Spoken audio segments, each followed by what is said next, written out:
नमस्कार शेतकरी मित्रांनो, जामदार रेशीम उद्योगमध्ये आपलं स्वागत आहे। तर आज हे आपले नवीन शेतकरी आहेत, त्यांना आपण लागवडीपासून आतापर्यंत जे मार्गदर्शन दिले त्याच्यावरती हे आता ह्यांनी बाग जी आपली तुती जी रेशीम बाग आहे ते आता डेव्हलप केलेलं आहे। तर त्यांची जी यशोगाथा आहे ती त्यांच्या तोंडूनच आपण ऐकूया। नमस्कार, माझं नाव गणेश वाघमारे। पिलीव शेजारी काळंवाडी म्हणून गाव आहे, त्या ठिकाणी हा आमचा प्लॉट आहे।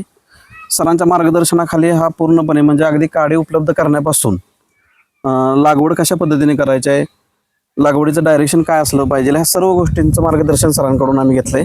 तर तुम्ही बघा, प्लॉट हा 15 डिसेंबरला ही आम्ही लागवड केलेली होती आणि आता या मार्च महिन्यामध्ये म्हणजे जवळपास 3 महिने झाले, जवळपास म्हणण्यापेक्षा 15 मार्चला 3 महिने कंप्लीट झालेत।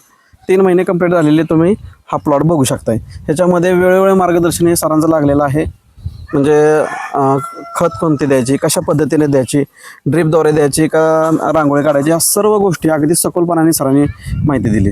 तुम्ही सर माहिती दिल्याबद्दल तुमचे खूप खूप आभार आणि पुढे असेच आम्हाला मार्गदर्शन आणि आमचा व्यवसाय हा तुम्हाला तुमच्या मार्गदर्शनाखाली चालू राहील सर। चालेल।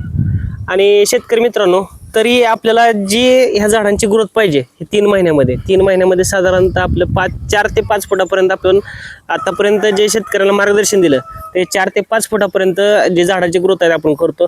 पण विषय काय झाला की आपलं हे जे आपण ज्यावेळेस रोपं लावलीत म्हणजे काड्या लावल्या त्यावेळेस जरा थंडीचा महिना असल्यामुळे काय झालं की फुटण्यास उशीर झाला।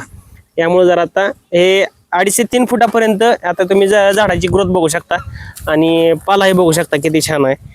तर अशा पद्धतीने आपलं मार्गदर्शन असतं आणि यातूनच आपण जे नवीन शेतकरी आहेत त्यांना आपण उभा करण्याचा प्रयत्न करतो। तर धन्यवाद शेतकरी मित्रांनो। जे रेशीम उद्योगाला जे नवीन शेतकरी आहेत त्यांच्यासाठी हा व्हिडिओ सगळ्यात महत्त्वाचा आहे।